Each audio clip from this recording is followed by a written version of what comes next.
اعوذ باللہ من الشیطان الرجیم، بسم اللہ الرحمن الرحیم۔ محرم الحرام کی خصوصی نشریات عشق حسین میں آپ سب کو خوش آمدید۔ اور ایام محرم الحرام اور تاریخ اسلام میں جب ہم نظر ڈالتے ہیں تو قربانیوں سے سرشار اور آل محمد کی جب ہم بات کرتے ہیں تو وقتاً بوقتاً مختلف ادوار میں ہر کسی نے اپنے حصے کا کام کیا اور نبی کے اس دین کو مضبوطی سے تھامے رکھنے کی ہدایات دی، اور اس دین کو قائم رکھنے کے لیے بہت سارے نہ صرف خانوادہ رسول اور بہت سارے لوگوں نے شہادتیں کی تاکہ یہ اسلام ایسے ہی قائم رہے، اور افہام و تفہیم کے ساتھ تمام معاملات کو جہاں جہاں حل کرنے کی بات آئی تو وہاں حل بھی کیے گئے۔ ایام محرم ہمیں کیا درس دیتا ہے، تاریخ میں ہمیں کیا کیا ایسے مراحل ملتے ہیں، اور تاریخ اسلام کے جب ہم ورق پلٹتے ہیں تو ہر ورق گواہی اور شاہدی دیتا ہے کہ یہ اسلام ہم تک جو پہنچا ہے اتنی آسانی سے نہیں پہنچا۔ بہت سارے اس میں اصحابہ رسول اور اسپیشلی اہل بیت کی بہت ساری قربانیاں ہیں۔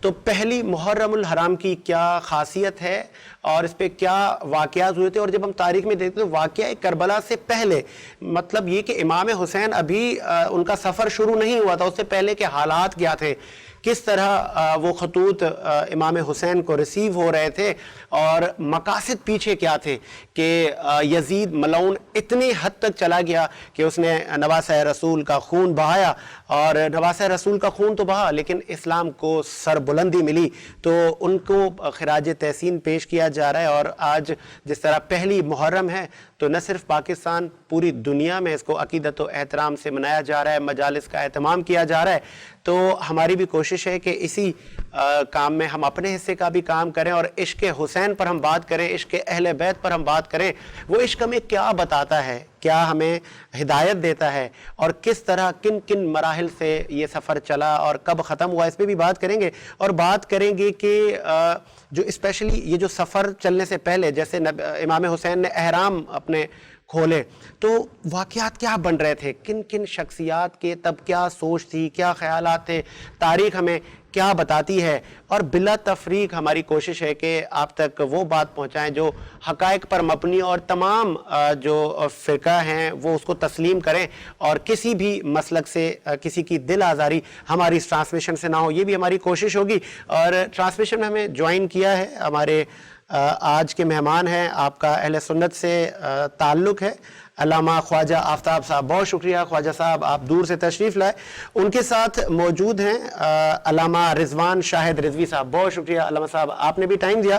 اور ان کے ساتھ موجود ہیں احمد رضا مدری صاحب۔ مدری صاحب، آپ کا بھی تعلق اہل سنت سے، آپ کا بھی شکریہ کہ آپ نے ٹائم نکالا، اور بات کریں گے شہادت حسین پر، اور شہادت حسین سے پہلے کے واقعات، پہلے معاملات، اس وقت سچویشن کیا بن رہی تھی، کیا یہ ہونا تھا، کیا اس سے پہلے بھی بہت سارے انبیاء اکرام یا پہلے کوئی ہمیں اس طرح کی چیزیں ملتی ہیں کہ جی واقعہ کربلا تو ہونا تھا، نواسہ رسول نے اپنا خاندان دین پر قربان کرنا تھا، تو یہ پہلے سے ہی، کیونکہ علم غیب کا جو علم ہے وہ بھی نبیوں کے پاس ہوا کرتا تھا، کیا پہلے سے ہی جس طرح حدیث نبوی ہے کہ نبی کریم صلی اللہ علیہ وسلم کو بتایا گیا کہ آپ کے نواسے شہید ہو جائیں گے، تو جب تو حسنین بہت چھوٹے تھے تو بڑے ہوئے دین کے لیے کام کرتے رہے، اور کن کن مراحل کو طے کیا، اس پہ ہم بات کریں گے۔ سب سے پہلے میں بات کروں گا علامہ خواجہ آفتاب صاحب سے۔ آفتاب صاحب، میں چاہوں گا کہ اس پہ بھی روشنی ڈالیں کہ ابھی تو سفر شروع ہونا ہے، ابھی تو خطوط امام کو ریسیو ہونے ہیں، پھر وہاں پہ تاریخ میں ملتا ہے کہ بہت ساری شخصیات نے امام کو روکا کہ آپ نہ جائیں،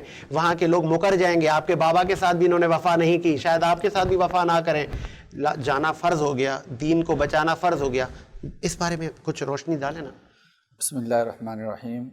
محرم الحرام کی اسپیشل نشریات اور وینس ٹی وی کا بہت شکریہ کہ ہمیں پلیٹ فارم دیا گیا تاکہ امام حسین رضی اللہ تعالیٰ عنہ کی شہادت کو اور ان کے مقام و مرتبے کو ہم اچھے انداز سے بیان کر سکیں، اور اس پوری دنیا کو ان کا دیا ہوا پیغام بتا سکیں، تاکہ ان کی تعلیمات سے ہم آگاہ ہوتے ہوئے ان کی سیرت کے مطابق زندگی گزارنے کی کوشش کریں۔ حضرت سیدنا امام حسین رضی اللہ تعالیٰ عنہ اللہ کے برگزیدہ اور پیارے رسول صلی اللہ علیہ وسلم کے پیارے نواسے اور بڑے ہی صابر۔ دیکھیں، جیسا کہ آپ نے ذکر کیا کہ علم غیب، تو واقعی یہ بات جو ہے وہ روایات سے ثابت ہے کہ جب حضرت سیدنا امام حسین رضی اللہ تعالیٰ عنہ کی ولادت ہوتی ہے تو اسی وقت حضور علیہ السلام یہ خبر دے دیتے ہیں کہ میرا یہ نواسہ جو ہے وہ شہید ہوگا. اور ام سلمہ کی ایک روایت بھی ملتی ہے جس میں یہ بتایا جاتا ہے کہ جو ہے یہ نواسہ رسول حضرت سیدنا امام حسین رضی اللہ تعالیٰ عنہ شہید کیے جائیں گے اور امت ہی ہوگی جو شہید کرے گی. شہید کرنے والے جو لوگ ہوں گے وہ امتی ہی ہوں گے. یعنی یہ ایک بڑا دل خراش منظر تھا، لیکن جو ہے وہ یہ باتیں سب لوگوں کے سامنے اتنی زیادہ ظاہر نہ کی گئی، لیکن رسول اللہ صلی اللہ علیہ وسلم بہترین انداز سے ان تمام چیزوں کو جانتے تھے. پھر جو پہلے کے واقعات جو ترتیب پا رہے تھے، جب یزید نے جو ہے وہ زبردستی حکومت پر قبضہ کیا، تو دیکھیں اس وقت کا حالات دیکھیں کہ مکہ میں حضور حضرت امام حسین رضی اللہ عنہ مدینہ شریف میں موجود ہیں. عشاء کی نماز آپ پڑھا کر فارغ ہوتے تو عشاء کی نماز کے بعد جو ہے وہ پیغام آتا ہے مروان کی طرف سے، اور اس ٹائم فوراً ارجنٹ بلایا جاتا ہے امام حسین کو کہ ابھی بلایا جائے. اب جب جو ہے حضرت امام حسین، اس وقت حضرت عبداللہ بن زید بھی ان کے ساتھ موجود تھے، تو جب آیا تو پیغام آیا تو حضرت امام حسین نے انہوں نے پوچھا کہ حضرت آپ کو کیا لگتا ہے، کیا وجہ ہے کہ اس وقت ہمیں خلیفہ نے بلایا؟ تو آپ نے کہا کہ دیکھو مجھے یقین ہے کہ یقیناً جو ہے وہ امیر معاویہ کا انتقال ہو گیا ہے اور اب جو ہے یزید زبردستی حکومت پر قابض ہو چکا ہے، اور مجھے لگتا ہے کہ اب جو ہے وہ زبردستی مجھ سے بیعت لی جائے گی، لیکن میں ایسے بیعت نہیں کروں گا. کیونکہ دیکھیں حضرت امام حسین رضی اللہ تعالیٰ اچھے انداز سے جانتے تھے اور وہ آپ حق پر تھے اور ہر معاملے میں آپ بہترین تھے، اور جو بندہ صحیح ہوتا ہے وہ کبھی بھی غلط کی بیعت نہیں کر سکتا. تو اس معاملے میں یہاں پر آ کر آپ نے جو ہے وہ بیعت سے انکار کیا، اور پھر جو انشاءاللہ ہم آگے ڈسکس کریں گے. ضرور میں آگے بڑھاؤں گا معاملات کو. کہ رضوان علامہ صاحب، آپ کیسے دیکھتے ہیں کہ امام کو خطوط بھیجے گئے اور امام نے احرام اپنا کھولا اور کہا کہ اب میں نے دین کی بقا کے لیے نکلنا ہے، کہ وہاں پہ یزید اس نبی کے دین کو توڑ رہا تھا، یا اس طرح کے معاملات وہاں رائج کیے جا رہے تھے جو کہ ہمارے دین میں نہیں تھے، ان کی روکنے کے لیے، ان کی ہدایت کے لیے، ان کے دین تبلیغ کے لیے ایک سفر کا آغاز ہوتا ہے. وہ سفر کا آغاز ہوتا کیسے ہے؟ اعوذ باللہ من الشیطان الرجیم، بسم اللہ الرحمن الرحیم، اللہم صلی علی محمد وعلی محمد. ایام محرم کی سب سے پہلے تو آپ سب کا شکریہ کہ آپ نے ہمیں اس قابل سمجھا کہ آج جو ہے اپنے جد کا تذکرہ ہم کریں. میں یہاں پہ کچھ باتوں کی تصحیح کرنا چاہتا ہوں کہ جیسے خواجہ صاحب نے بھی کہا کہ مروان کا حکم، مروان اس وقت کسی عہدے پہ فائز نہیں تھا. اچھا. ولید بن عتبہ جو تھا وہ گورنر تھا مدینے کا. اس نے امام یزید کا خط آیا اور وہ خط ایسا تھا کہ کچھ چیدہ لوگوں کے لیے تھا کہ ان سے بیعت لو، اگر ایگری نہیں کرتے تو ان کا سر مجھے بھجوا دو. اللہ. عبداللہ بن زبیر، ٹھیک ہے، عبداللہ بن عمر اور رضی اللہ تعالیٰ عنہ اور امام حسین علیہ السلام، اور بھی چند قابل ذکر اصحاب اور آل اصحاب جو تھے، اصحاب رسول، وہ اس میں شامل تھے.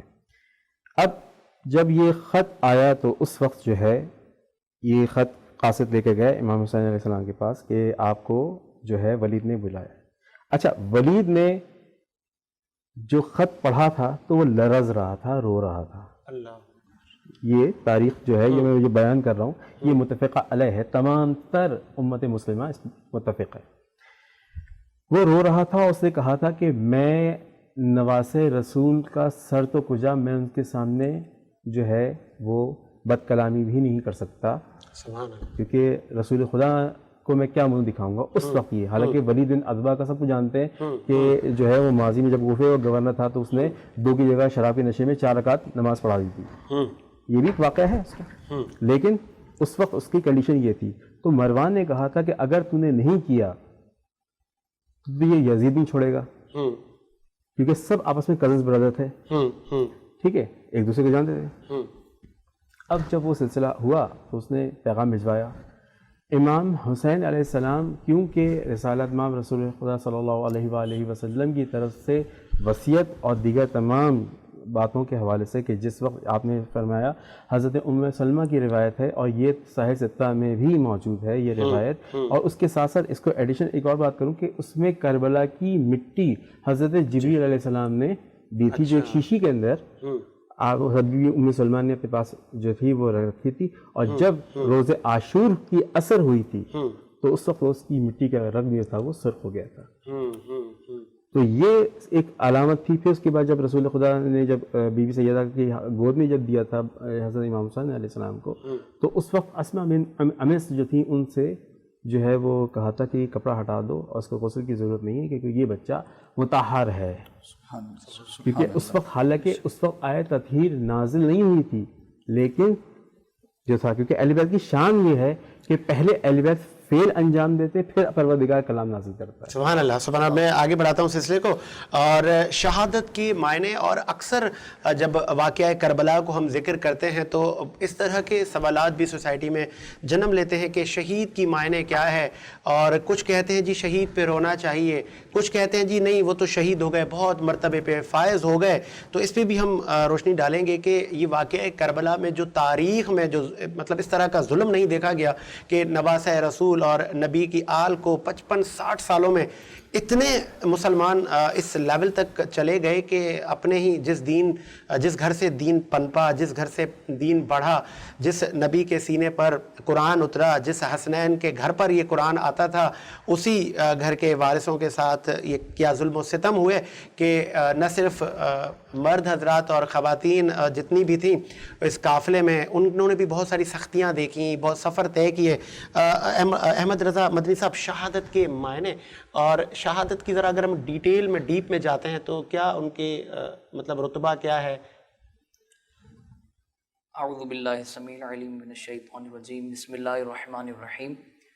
سب سے پہلے تو تمام وینس ایچ ڈی کے ناظرین کو محرم الحرام جو کہ شہادت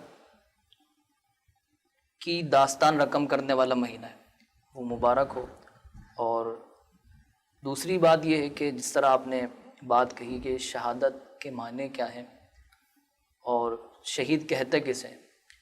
شہادت کے معنی ہے، ویسے تو علماء کرام نے اس کے بہت مختلف معنی بیان فرمائے، لیکن شہید، شاہد، مشہود، یہ شہود مصدر سے مشتق ہے، اور شہیدہ یشہدو شہودن، اور اس کے لغت میں جو معنی جیسا کہ اللہ تبارک و تعالیٰ نے قرآن مجید فرقان حمید میں بھی ارشاد فرمایا، ام کنتم شہداء اذ حضر یعقوب الموت، کہ جب اے بنی اسرائیل جب موت یعقوب کے پاس حاضر ہوئی، موت یعقوب کے پاس حاضر ہوئی. اور شہید کا ایک معنی جو اللہ تبارک و تعالیٰ نے قرآن مجید فرقان حمید میں جو بیان فرما دیا واضح، حاضر ہونا یعنی کسی چیز کا حاضر ہونا. اب یہاں کانسیپٹ یہ پیدا ہوتا ہے کہ شہید کہاں پر حاضر ہوتا ہے. جیسا کہ ہم جب نماز جنازہ پڑھتے ہیں تو نماز جنازہ میں بھی دعا ہے اللہم اغفر لحینا و میتنا و شاہدینا و غائبینا، اور کہ مغفرت فرما ہمارے زندوں کی، ہمارے مردوں کی، اور ہمارے جو حاضر ہیں مطلب شہید ہیں ان کی مغفرت فرما، اور جو ہمارے غائب ہیں ان کی مغفرت فرما. شہید کا معنی حاضر ہونا. اب یہاں پر ناظرین کے جس طرح ذہن میں بات آئے کہ شہید کہاں پر حاضر ہوتا ہے، کس جگہ پر حاضر ہوتا ہے، شہید کے حاضر ہونے کی کوئی جگہ ہوتی ہے. اس طرح بھی ہم یہاں پر حاضر ہیں، اس طرح شہید بھی کہیں حاضر ہوتا ہے. تو یاد رکھیے گا جب حضور جان عالم صلی اللہ تعالی علیہ وآلہ وسلم کی حدیث مبارکہ کہ حضرت سیدنا عبداللہ بن عمرو بن حرام رضی اللہ تعالیٰ عنہ جب یہ جنگ احد کے موقع پر شہید ہوئے تو ان کے جو صاحبزادے تھے حضور جان عالم صلی اللہ تعالی علیہ وآلہ وسلم کے پاس تشریف لائے اور فرمایا، اور انہوں نے حضور جان عالم صلی اللہ تعالی علیہ وسلم کی بارگاہ میں عرض کی کہ یا رسول اللہ صلی اللہ تعالی علیہ وآلہ وسلم میرے والد شہید ہو گئے، تو میرے والد کا اللہ کی بارگاہ میں کیا مقام ہے؟ تو حضور جان عالم صلی اللہ تعالی علیہ وآلہ وسلم نے شاہ فرمایا تو اپنے والد کا مقام جاننا چاہتا ہے؟ تیرا والد جب شہید ہوا، ویسے تو اللہ تبارک و تعالیٰ نے دیگر لوگوں سے حجابات کے ساتھ کلام کیا، لیکن جب تیرا والد شہید ہوا تو تیرے والد سے اللہ تبارک و تعالیٰ نے بغیر کسی حجاب کے کلام کیا.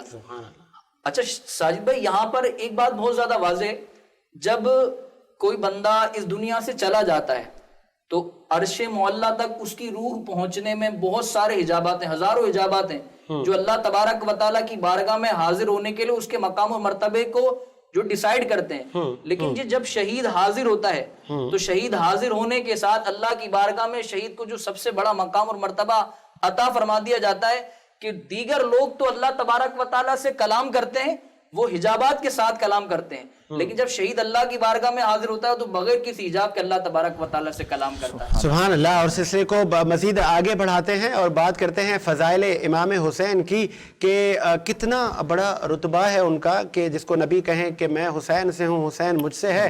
اور اس حسین نے بھی بتا دیا کہ کس طرح قربانی دی جاتی ہے کہ وہ ہر ظلم و ستم سہتے گئے لیکن نبی کے دین سے پیچھے نہیں ہٹے اور کسی مقام پہ بھی ان کے چہرے پر کوئی خوف نہیں تھا. اور کوئی بھی کہیں کہ ایسا دین کا رکن کوئی بھی کہیں پہ بھی کوئی تاریخ میں ایسی چیز نہیں ملتی کہ کسی بھی امام سے یا اہل بیت کے کسی بھی فرد سے کوئی ایسا کوئی معاملہ ہوا ہو کہ کوئی ان سے کوئی نماز معاذ اللہ قضا ہوئی ہو. تو ایسا ممکن ہی نہیں ہے، ایسی کوئی تاریخ نہیں ہے. اور ہمارے پاس ان کی تعریف یا ان کے فضائل بتانے کے لیے شاید وہ اتنا علم، اتنی نالج اور وہ زبان ہی نہیں ہے کہ ہم کن الفاظوں سے ان کو ہم ٹریبیوٹ کریں. تو شہادت حسین کی انفرادیت اور فضائل امام حسین کو ہم آگے بڑھاتے ہیں. خواجہ صاحب میں چاہوں گا کہ آپ سے شروعات کریں کہ کتنا بڑا رتبہ ہے اور کن کن خطابات سے امام حسین کو نوازا گیا، کتنی احادیث مبارکہ اتری. بسم اللہ الرحمن الرحیم. حضرت سیدنا امام حسین رضی اللہ تعالیٰ عنہ سب سے پہلی فضیلت کہ وہ جناب رسالت مآب صلی اللہ علیہ وسلم کی پیاری دختر شہزادی سیدہ فاطمہ الزہرا کے صاحبزادے. سبحان اللہ. سب سے بڑی فضیلت ان کی کیا بات ہے. رسول اللہ کے نواسے ہیں، یعنی رسول اللہ کا نواسا ہونا یہ بہت بڑی فضیلت ہے. پھر اس کے بعد رسول اللہ صلی اللہ علیہ وسلم کی حضرت امام حسین سے جو محبت تھی نا وہ دو طرز پر تھی. پہلا تو یہ تھا کہ وہ نواسے ہیں، دوسری محبت یہ تھی کہ اللہ کی جانب سے رسول اللہ کو ہدایات تھی امام حسین سے خاص محبت کرنے کی. اس پر ایک واقعہ ملتا ہے کہ ایک مقام پر حضرت بی بی فاطمہ کا حجرہ کیونکہ مسجد نبی کے بالکل برابر میں تھا، تو حضور جانان عالم سید الدعالم صلی اللہ علیہ وسلم جب نماز کے لیے تشریف لاتے تو اس حجرے کے پاس سے جب گزر کے آتے نا تو ایک بار ایسے تشریف لاتے تو حضرت امام حسین رو رہے تھے. کسی معاملے پہ حضرت بی بی فاطمہ نے انہیں زد و کوب کیا تھا تو وہ رو رہے تھے. تو حضور نے فرمایا اے فاطمہ میرے حسین کو نہ ڈانٹا کرو. اور پھر ایک مقام پر جو ہے حضرت ابو ہریرہ روایت بیان کرتے، بڑی پیاری روایت، کہتے ہیں کہ ایک مرتبہ امام حسین چھوٹے سے اور آپ حضور کے ساتھ ہیں تو حضور سے کہنے لگے کہ نانا جان میں آپ کے برابر ہونا چاہتا ہوں. تو حضور نے ہاتھ پکڑے، کھڑا کیا اور کہا کہ ہو جاؤ برابر. تو امام حسین نے آپ کے گھٹنوں پر پاؤں رکھے، پھر سینے پر پاؤں رکھے اور بلند ہو گئے. اور جب حضرت امام حسین کا سر حضور صلی اللہ علیہ وسلم کے سر سے تھوڑا سا اور بلند ہونے لگا تو حضور نے فرمایا کہ اے حسین تم نے تو برابر ہونے کا کہا تھا، تم تو اوپر ہی چلے گئے. تو اس پر جو ہے پھر جو ہے حضور نے ان کو اپنے ساتھ لٹا لیا، چوما اور سونگنے لگے. حضرت یہاں دیکھیں کتنی پیاری بات، حضور صلی اللہ علیہ وسلم امام حسین کو سونگ رہے ہیں. ابو ہریرہ پاس کریں، ابو ہریرہ نے کہا یا رسول اللہ چومنے کا تو سمجھ میں آتا ہے لیکن آپ امام حسین کو سونگتے کیوں ہیں، سونگنے کی وجہ کیا ہے؟ تو حضور نے فرمایا اے ابو ہریرہ مجھے اسے سونگنے دو کیونکہ امام حسین کے جسم سے مجھے جنت کی خوشبو آتی ہے. اسی لیے کسی نے کہا نا کہ شاہ است حسین، بادشاہ است حسین، دی است حسین، دی پناہ است حسین، سردار نداد دست در دست یزید حقا کبینا الہ الہ است حسین. سبحان اللہ. اور آگے بڑھاتے ہیں سلسلے کو اور بات کرتے ہیں کہ مسلم بن عقیل کو بھیجا گیا سفیر حسین بنا کر. بہت سارے خطوط ریسیو ہوئے امام کو، اہل کوفہ نے بھیجے کہ آپ آئیں اور یہاں پر ہم آپ کے ہاتھ پہ بیعت کرتے ہیں. حالات کیا تھے اور نواسہ رسول نے وہ سفر کب شروع کیا اور وہ سفر کتنا کٹھن تھا، اور پہلی محرم کو آ کے کربلا کے میدان میں وہ خیمہ لگاتے ہیں یا اس سے پہلے، اس پہ مزید روشنی ڈلواتے ہیں علامہ شاہد حسین رضوی صاحب. مسلم بن عقیل کو تاریخ میں ہم دیکھتے ہیں کہ ان کو پہلے سفیر حسین بنا کر بھیجا گیا اور پھر مسلم بن عقیل نے کہا کہ آپ آ سکتے ہیں، تو پھر امام حسین آئے اور پھر اہل کوفہ مکر گئے. دیکھیں سب سے پہلی بات تو یہ ہے کہ مسلم بن عقیل جو تھے جزات تھے، اس لیے یہ معروف ہیں. اس سے پہلے بھی کئی قاصد بھیجے تھے. اچھا. جن میں ایک تھا نام تھا سلیمان تھا، اور ایک جو تھے وہ قیس بن مصاہر ایک نام تھا، اس کے علاوہ بھی کئی تھے. یہ تمام کے تمام لوگ گئے اور ان سب کو قتل کیا گیا، شہید کیا گیا اور دھوکے سے کیا گیا سب. اب جب حضرت مسلم بن عقیل سے جانے سے پہلے جو ہے آپ نے امام حسین علیہ السلام کے پاس جب کوفے سے خطوط آنے شروع ہوئے تو تاریخ بیان کرتی ہے کہ لگ بھگ 70,000 کے قریب یا 1,00,000 خطوط آپ کو موصول ہوئے، اور اس پہ کوئی تمیز نہیں تھی کہ کون سے شیعان علی ہیں کون سے شیعان معاویہ، کیونکہ جو بھی لوگ تھے وہ جو ظلم سے پریشان تھے ان سب نے خطوط بھیجے کہ جی آپ آئیے اور ہماری رہنمائی کیجیے اور اس کے بعد ہم آپ کے ساتھ دیں گے. آپ نے جائزے کے لیے مختلف خطوط بھیجے سب کچھ. اس کے بعد پھر آخر میں جو ہے آپ نے مسلم بن عقیل اپنے بھائی کو، اور جو آپ کے بھائی کے ساتھ ساتھ آپ کے بہن کے شوہر بھی تھے، ٹھیک ہے، ان کو بھیجا. آپ مسلم بن عقیل گئے، وہاں جا کے آپ نے جب سلسلہ شروع کیا تو مختار ثقافی اور جو ہے وہ اس کے علاوہ سلمان بن ایک اور بھی تھے سرد خزائی، انہوں نے سب نے آپ کو ویلکم کیا. ام ہانی اور تمام لوگوں نے آپ کو جو ہے وہ ویلکم کیا. اس کے بعد جو ہے وہ سب نے آپ کو رکھا، کچھ عرصے چھپا کے رکھا. اس دوران ابن زیاد جو تھا وہ گورنر کوفہ تعینات کیا گیا. وہ بصرہ سے اس کو کہا گیا کہ آپ تو کہ تم فوراً آؤ، مجھے اطلاع ملی ہے کہ اس طریقے سے قاصد حسین یہاں پہ جو ہے وہ سورش کی نعوذ باللہ جو ہے وہ سلسلہ کر رہے ہیں. تو وہ سلسلہ ہوا. اب وہ وہاں پہ پہنچ گئے. قصہ مختصر یہ کہ جب حضرت مسلم بن عقیل جب ظاہر ہوئے تو اس کے بعد جو ہے ہر کسی نے ان کے ہاتھ پر بیعت کی، ٹھیک ہے، ہر کسی نے بیعت کی. اور اس کے بعد پھر ایک ابن زیاد کا ایک غلام تھا، ٹھیک ہے، وہ بھی آیا.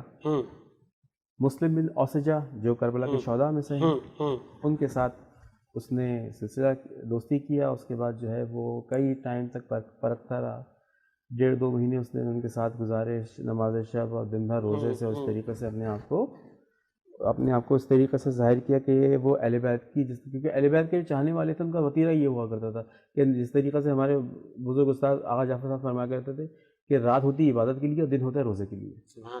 تو وہ اسی طریقے سے اہل بیت کے چاہنے والے سب کے ساتھ اس طریقے سے کرتے تھے. تو اس نے کیا. اب اس کے بعد جو ہے معقل نام تھا اس کا، تو وہ معقل جو تھا اس نے وہ سلسلہ کیا اور اس کے بعد جو ہے وہ پہنچا حضرت مسلم بن عقیل کے پاس. اس کے بعد جو ہے آپ کے ہاتھ بیعت کی اور اس کے بعد ابن زیاد کو خبر دی. اب جب خبر دی اس کے بعد جو ہے وہ ابن زیاد نے وہاں پر ایک سلسلہ کیا کہ جو ہے وہ اہل کوفہ سے کہ پہلے ڈرایا دھمکایا. جب ڈرائے دھمکانے سے جو ہے وہ کچھ لوگ دب گئے، لیکن پھر اس کے بعد پھر ایک پورا ایک لشکر ہوا. اس میں مختار ثقافی اور دیگر جو ہے یہ مالک اشتر کے ساتھ سب نے ایک بڑا لشکر تیار کرنے کی کوشش کی اور اس میں وہ تمام اطراف کے تمام قبائل کو بھی شامل کیا گیا. اس دوران کچھ ایسے لوگ تھے اور اس میں وہ لوگ بھی شامل تھے جس کا میں چیدہ نام لوں گا، شبس بن ربی. یہ ملون بھی تھا، کیونکہ یہ شخص یہ جو تھا یہ ملون ایسے تھا کہ یہ نعوذ باللہ یہ رسول خدا کا صحابی بھی رہ چکا تھا. پھر اس کے بعد پھر اس نے جو ہے وہ حضرت امیر المومنین کے پاس بھی آیا، لیکن جب امیر المومنین کی عدالت اس نے دیکھی تو یہ پلٹ کے دوسری طرف چلا گیا. پھر اس کے بعد پھر یہ یزید کے ساتھ مل گیا. اس کا سارا معاملہ جو تھا وہ مال و زر تھا. چلیں میں آگے بڑھاتا ہوں سلسلے کو. چھوٹی سی بات آپ سے عرض کروں، یہاں سے سلسلہ ہوا. اس کے بعد ہوتے ہوتے قریب ملتا ہے کہ تقریباً 60,000 سے زیادہ اقتداء حضرت مسلم بن عقیل میں تھے نماز میں آخری وقت. اس کے بعد جب آپ نے سلام پھیر کے جب آپ نے مسافے کے لیے پیچھے پلٹے تو گنتی کے چند اشخاص رہ گئے تھے. اللہ اکبر. ٹھیک ہے. اس کے بعد پھر جب جنگ شروع ہوئی تو اس وقت تنہا مسلم بن عقیل نے کشتے کاٹ کے 1400 یا 14,000 افراد ختم کیے گئے تھے. اس کے بعد اشس ملون جو تھا اس نے جو ہے آپ سے وعدہ کیا کہ میں تو آپ کو جو ہے وہ امان دلوا دیتا ہوں اور آپ جو ہے وہ اور آپ کو بھی دھوکے سے، اور اس کے بعد دھوکے سے آپ کو کیا گیا کہ خندق کھودی گئی. اس میں سے جو لڑتے وہاں تک آپ پہنچے تو اس وقت اس سے پہلے ایک بڑی اچھی مومنہ تھی جس کے دروازے پہ اس نے آپ کو رکھا تھا اپنے پاس. اور پھر صبح جب ہوئے تھے تو یہ اشعث آیا تھا، اس نے جا کے وہ سب سلسلہ کیا تھا۔ اشعث وہ ملعون ہے کہ جس کے والد کو اس کی بہن جس نے امام حسن کو زہر دیا تھا زیادہ، ٹھیک ہے، اور یہ اشعث، یہ سب کے سب ان کو رسول خدا نے لعنت بھیجی تھی، اور اس کے بعد جو ہے یہ سب انہوں نے جو ہے وہ کہا کہ میں گواہی دیتا ہوں، میں اس کے بعد یہ باتیں سے مکر گیا، اور اس کے بعد تو یہ جب ابن زیاد کے پاس لے کے پہنچا تو ابن زیاد نے وہاں پہ جو ہے وہ حکم دیا، اور پہلی دفعہ جو ہے ایک سلسلہ ہوا تھا کہ قتل کرنے کے بعد، شہید کرنے کے بعد، یعنی قتل کرنے کے بعد محراب سے نیچے پھینکنا، یہ پہلی دفعہ ہوا تھا۔ پھر دوسرا کام جو پہلی دفعہ ہوا تھا وہ یہ ہوا تھا کہ گھوڑوں سے باندھ کے لاشیں کو پورے در در گھسیٹنا۔ اللہ اکبر۔ آگے بڑھاتے ہیں سلسلے کو، اور جس طرح یزید ملعون اور ابن زیاد اس طرح کے تاریخ میں وہ کریکٹر کیوں اس منصب پر فائز کیے گئے کہ کوئی گورنر بنا تو کوئی سربراہ بنا، اور اسلامی مملکت کو چلانے کے لیے کس نے ان کو رائٹس دیے، حقوق دیے، اس پر بات کرتے ہیں۔ میں خواجہ آفتاب صاحب آپ کی طرف آؤں گا کہ پتہ تھا کہ یزید ملعون ہیں، یا یہ جو اس کے جو کام ہیں وہ اچھے نہیں ہیں، یہ زانی ہے، یہ نمازی نہیں ہے، یہ پرہیزگار نہیں ہے، پھر اتنے بڑے مرتبے پہ اس کو سربراہ بنا دیا گیا کہ وہ تمام ہی جو علاقہ تھا، یہ شام، عراق، کوفہ، ان کا وہ حکمران بنا، وہ حاکم بنا کیسے اور کس نے بنایا؟ دیکھیں اور اسی تخت نے اہل بیت کا خون بہایا۔ بالکل۔ تو یہ تخت ان کو ملا کیسے، کس نے دیا، کس کی سفارشات تھیں؟ کیونکہ اس وقت کا کیا عالم تھا تاکہ ہمارے دیکھنے والوں کو کچھ علم ہو۔ جی میں اس پر روشنی ڈالتا ہوں۔ بات یہ کہ جب حضرت امیر معاویہ کا انتقال ہوتا ہے تو کیونکہ یزید امیر معاویہ کا بیٹا تھا، اگرچہ بدبخت نکلا، تو حضرت امیر معاویہ سے اس نے یعنی حضرت امیر معاویہ کی حیات میں اجازت لی تھی کہ میں خلیفہ بنوں گا، آپ کے بعد حاکم بنوں گا، جو طبری بتاتی ہے ہمیں کہ، لیکن حضرت امیر معاویہ نے کہا کہ اگر تم حاکم بنو گے تو ایسے حاکم بننا کہ اہل بیت کا احترام کرنا، اور پہلے اہل بیت کو کھلانا پھر خود کھانا، یہ امیر معاویہ کے الفاظ، اور پہلے انہیں پلانا پھر پینا، اور پہلے انہیں پہنانا پھر خود پہننا۔ اور نبی کریم صلی اللہ علیہ وسلم نے بھی کہا تھا میں اہل بیت سے آپ کو خوف دلاتا ہوں کہ ان سے آپ نے صحیح سے پیش آنا ہے۔ جی پھر اس کے علاوہ ایک بات یہ تھی کہ امیر معاویہ نے انہوں کی یہ بھی ہدایت کی تھی یزید کو کہ خلافت حق ان کا ہے، ٹھیک ہے، ان کی خدمت کرنا ہمارا فرض ہے، ہم پہ لازم ان کی خدمت کرنا ہے۔ لیکن امیر معاویہ کا جب انتقال ہوا تو یزید زبردستی آ کر وہاں پر بغیر حضرت امام حسین کی رائے لیے، بغیر اصحاب رسول کے سے مشورہ کیے، زبردستی آ کر حاکم ہوا۔ اور یہی وجہ ہے کہ جیسے آغا صاحب نے بھی ذکر کیا، رضوان صاحب نے بھی ذکر کیا کہ وہ جو واقعہ ہوا نا کہ خط آیا، اور خط میں کیا کہا گیا، اچھا یہاں پہ بھی دو خط آئے، پہلا خط تو ایک تھا، ایک عام خط تھا اور ایک خاص خط تھا جو چھوٹی چٹھی تھی، اس میں یہ تھا کہ ان تین اشخاص کو یا تو ان سے میری بیعت لے لو، اگر یہ بیعت کرتے ہیں تو ٹھیک، اگر بیعت نہیں کرتے تو پھر جو ہے ان کو قتل کر دو، ان کے سر میرے پاس بھیج دو۔ اچھا یہاں پر ایک بات، بیعت جو ہوتی تھی نا، بیعت کا مطلب یہ ہوتا تھا، سادہ سے الفاظ میں ہمارے جمہوری نظام میں ووٹ کہہ لیں، یعنی ووٹ ان کا میرے لیے ہونا چاہیے۔ تو وہاں پر یزید نے جو چھپ چھپا کر یہ معاملہ شروع کیا، اس کی وجہ یہی تھی کہ زبردستی حاکم بننا چاہتا تھا، کیونکہ یہ جانتا تھا کہ میں جس نہج پر ہوں اور جس روش پر میں کام کر رہا ہوں، کبھی بھی امام حسین مجھے خلیفہ تسلیم نہیں کریں گے۔ اور امام حسین نے بہت پیاری بات وہاں پر ان کے جب آپ کو بلایا گیا تو آپ نے وہاں پر ایک بات کہی تھی کہ میں ایک عام آدمی نہیں ہوں، میں خاص آدمی ہوں، میں اہل بیت سے ہوں، اور اگر میری تم بیعت لینا چاہتے ہو تو ایسے چھپ چھپا کر نہ لو، بلکہ مجمع بلاؤ، یہ امام حسین مجمع بلاؤ، مجمع میں بیعت لو تاکہ سب کے سامنے یہ بات واضح ہو جائے۔ اور اس کی وجہ صرف یہی تھی کہ جب مجمع آئے گا تو ظاہر سی بات ہے مجمع کبھی بھی یزید کی حکومت کو تسلیم نہیں کرے گا، مجمع امام حسین کی حکومت پر آئے گا۔ اور امام حسین کا یہاں پر دیکھیں اتنا پیارا عمل، مسجد نبوی میں موجود ہیں، جب یہ حالات ہوئے نا آپ نے فوراً وہاں سے ہجرت کر لی۔ اور ہجرت کیوں کی؟ جب اصحاب رسول سے جب میٹنگ ہوئی، مشورہ ہوا، کہا کہ میں نہیں چاہتا کہ میری وجہ سے خون بہے اور خون مدینے میں بہے، میرے رسول کے، میرے نبی کے شہر میں خون ریزی ہو، میں نہیں چاہتا، تو میں یہاں سے ہجرت کر جانا بہتر سمجھوں گا۔ اور اس وقت جب امام حسین روضہ رسول پر حاضر ہوئے اشک بار آنکھوں سے، یعنی آپ کا دل نہیں مانتا تھا رسول اللہ کے روزے کو چھوڑ کر جانے کا، لیکن اس کے باوجود جو ہے آپ کو ایک آگے کی ہسٹری بھی معلوم تھی کہ آگے کیا ہونا ہے۔ اور پھر امام حسین نے آخری دم تک اپنا یعنی جسم کا خون کا آخری قطرہ بہانے تک امت کو یہ پیغام دیا کہ دین اسلام کی بقا کے لیے، آج ہمارے لیے یہ پیغام ہے نا کہ دین اسلام کی بقا کے لیے آپ کو اپنی جان، مال، عزت، آبرو سب کچھ قربان کرنی پڑے، سب کچھ قربان کر دیں، لیکن دین اسلام کا دامن ہاتھ سے نہ جانے دیں۔ اور اگر اس دن، یہاں پر آخری بات میں کہتے ہوئے اجازت چاہوں گا کہ اگر اس دن میرے امام حسین دین اسلام کی بقا کے لیے اتنی بڑی قربانی نہ دیتے، اپنے کنبے کو قربان نہ کرتے، تو یقین جانیے آج آپ کے ہاتھ میں اس طرح اسلام نہ ہوتا۔ کسی شاعر نے کیا خوب کہا کہ حسین اگر نہ شہید ہوتا تو آج گھر گھر یزید ہوتا، نبی کی سنت عیاں نہ ہوتی، خدا کے گھر میں اذاں نہ ہوتی، اسلام کا اور ہی رنگ ہوتا، بشر کے چہرے پہ زنگ ہوتا، فسان غم کے اٹھاتا پھرتا، بھار ظلمت اٹھاتا پھرتا، امداد نہ کرتے گر حسین تو اسلام ٹھوکریں کھاتا پھرتا۔ سبحان اللہ۔ اور انسان کو بیدار تو ہو لینے دو، ہر قوم پکارے گی ہمارے ہیں حسین اور سب کے ہیں حسین۔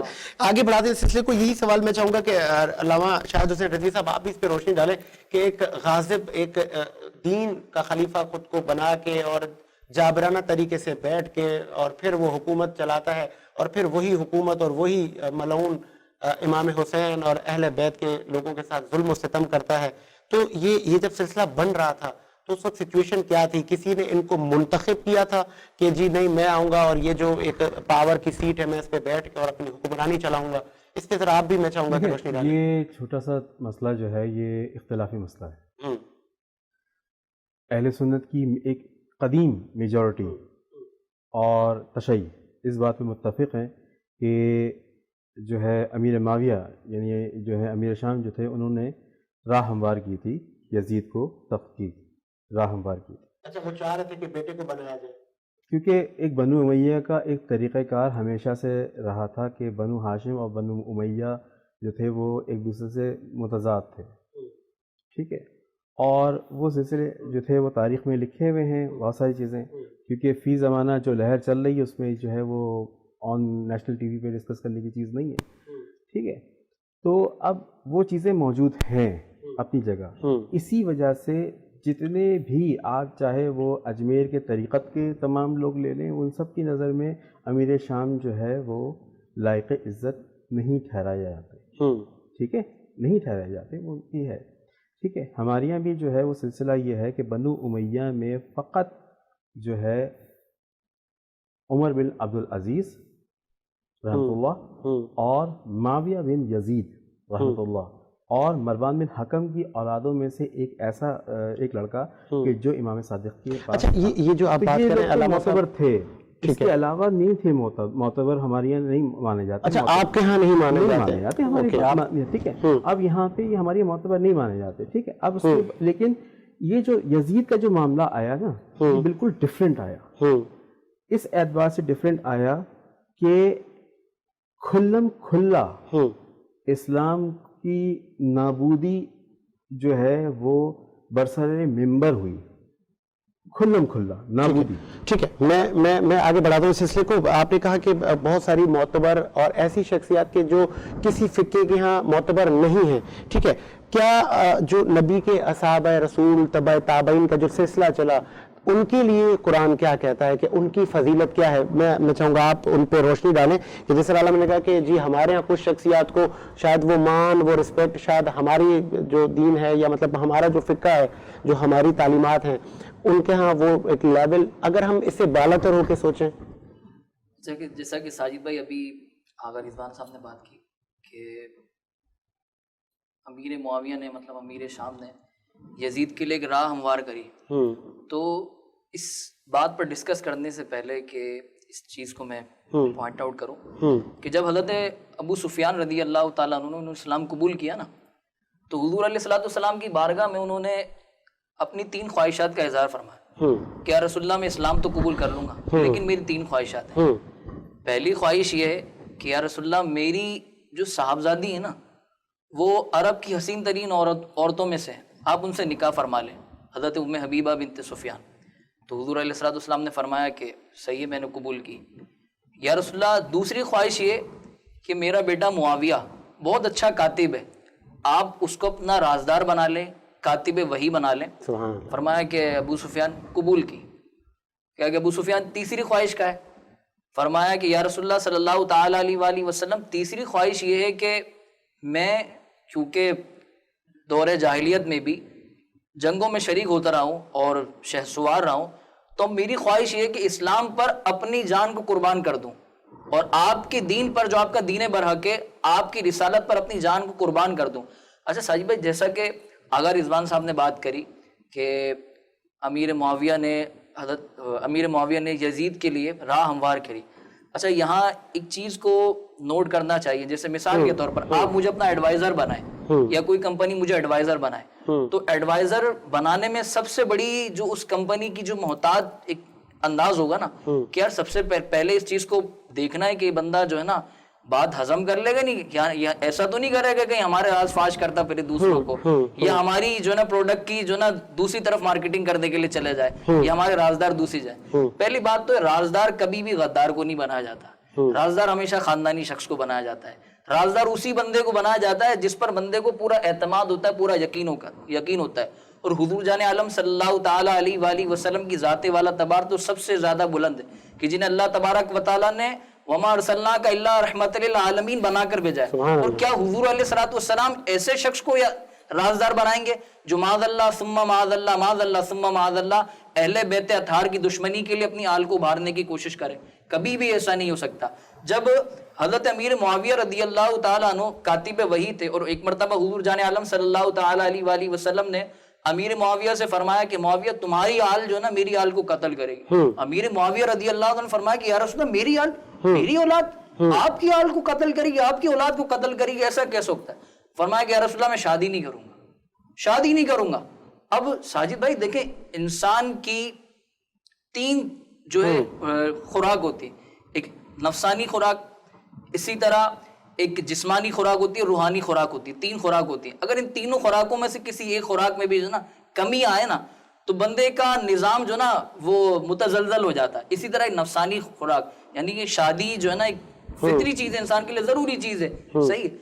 لیکن حضرت امیر معاویہ رضی اللہ تعالیٰ عنہ حضور جان عالم صلی اللہ تعالیٰ علیہ وآلہ وسلم کے اتنے بڑے عاشق، کیا فرماتے ہیں کہ یا رسول اللہ میں کبھی شادی نہیں کروں گا، لیکن آپ کو ایک ایسی بیماری لاحق ہوئی کہ جس کی وجہ سے آپ حضور جان عالم صلی اللہ تعالیٰ علیہ وسلم کی بارگاہ میں حاضر ہوئے تو رسول اللہ صلی اللہ علیہ وسلم نے فرمایا کہ امیر معاویہ شادی کر لو۔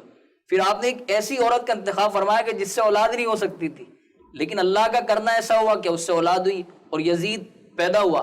فی الحال ہمیں یہ بات یاد رکھنی چاہیے کہ امیر معاویہ رضی اللہ تعالیٰ عنہ جنہیں حضور جان عالم صلی اللہ تعالیٰ علیہ وآلہ وسلم نے اپنا رازدار بنایا، اپنا کاتب وحی بنایا، اور وہی امیر معاویہ رضی اللہ تعالیٰ عنہ حضرت سیدنا عمر فاروق اعظم، حضرت سیدنا عثمان غنی رضی اللہ تعالیٰ عنہ اور حضرت مولا کائنات مولا علی المرتضیٰ شیر خدا کرم اللہ تعالیٰ وجہ الکریم کے دور خلافت میں آپ کسی نہ کسی خلیفۃ المسلمین امیر المومنین کے دور خلافت میں کسی نہ کسی عہدے پر فائز رہے۔ کیا انہیں اس بات کا پتہ نہیں تھا کہ آپ جو ہے نا معاذ اللہ ثم معاذ اللہ آپ اپنی اولاد کو ہماری دشمنی کے لیے ابھارنے کی کوشش کریں گے؟ کیا یہ اصحاب اتنی بڑی غلطی کر سکتے تھے؟ کبھی بھی ایسا نہیں ہو سکتا۔ یہ بات سراسر غلط ہے کہ امیر معاویہ رضی اللہ تعالیٰ عنہ نے معاذ اللہ ثم معاذ اللہ اپنے بیٹے کے لیے اہل بیت کی دشمنی پر ابھارنے کے لیے آپ نے خلافت کے لیے راہ ہموار کری۔ یہ بات سراسر غلط ہے، تاریخ میں اس کی کہیں بھی مثال نہیں ملتی۔ ٹھیک ہے، کوشش یہی ہے کہ ایسے جو ڈسپیوٹڈ جو معاملات ہیں دین اسلام میں، جہاں پہ تاریخ میں جب ہم جاتے ہیں تو سات ستار کی کتابوں سے لے کر تمام چیزیں جب ہم اسٹڈی کرتے ہیں، جو تبع تابعین کیا کیا کہہ گئے اور انہوں نے نبی کی صحبت میں کس طرح زندگی گزاری، اور بہت سارے لوگوں کا کسی پہ عقیدہ ہے، کوئی کسی کو کس قدر کہتے ہیں نا کہ چاہنے کے تو بہت سارے طریقے ہوتے ہیں، ہر کسی کے عشق کا ایک اپنا طریقہ ہے۔ تو بریک لیتے ہیں، ایک آگے اس نشریات کو بڑھاتے ہیں، بریک کے بعد حاضر ہوتے ہیں۔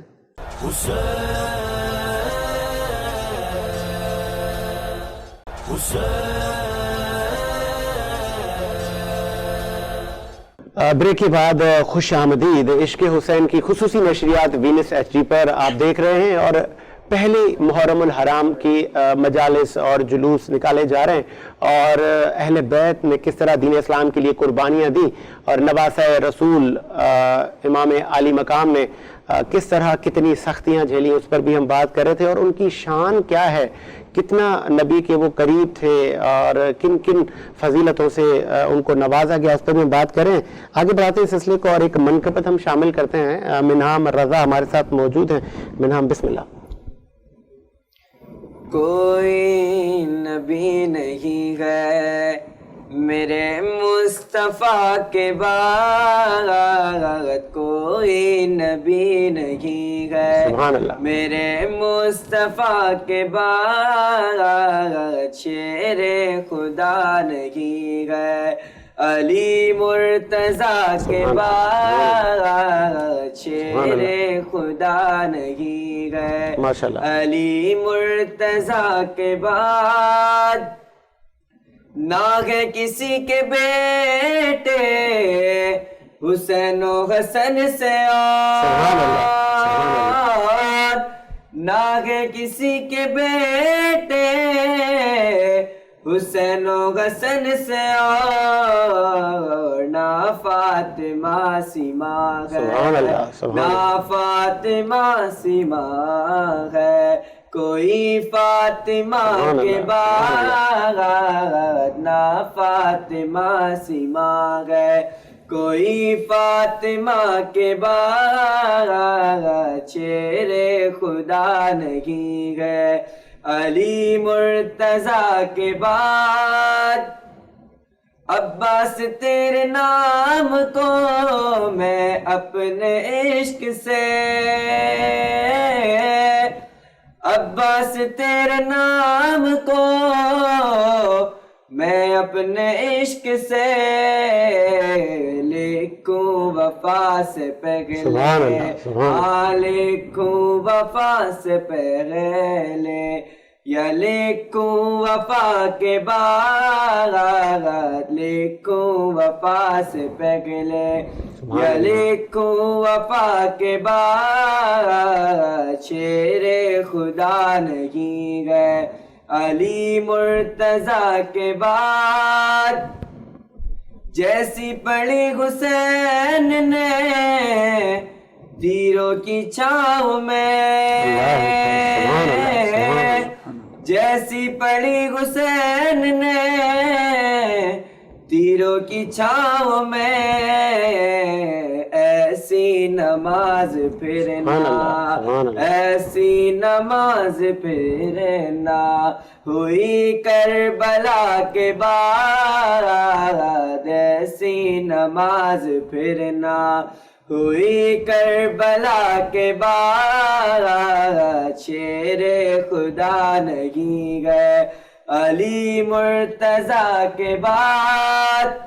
دربار شام میں کہا زینب نے سن یزید، دربار شام میں کہا زینب نے سن یزید، ڈرتے نہیں کسی سے بھی ہم تو خدا کے بعد، ڈرتے نہیں کسی سے بھی ہم تو خدا کے بعد، کوئی نبی نہیں ہے میرے مصطفیٰ کے بعد، شیر خدا نہیں ہے علی مرتضیٰ کے بعد، شیر خدا نہیں ہے۔